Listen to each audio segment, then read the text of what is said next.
Hi, my name is Lindsay Whittla. I am pursuing a career in nursing.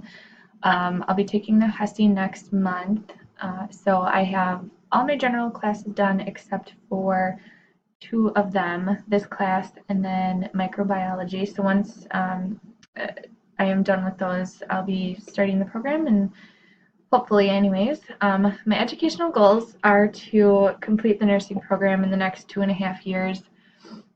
I'm debating yet if I still want to go on and do more for school, but if I do, I would like to go on and do my BSN and then we'll see from there.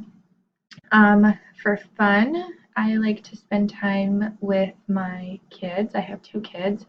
I and my boyfriend also has two kids. So when the six of us get together, it's crazy, but it's fun. So that's what we like to do for fun.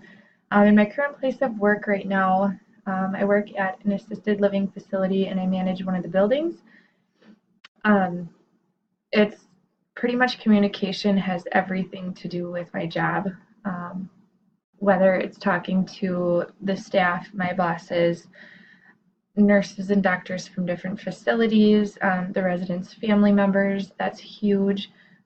They love communication, and it all combines together for the communication.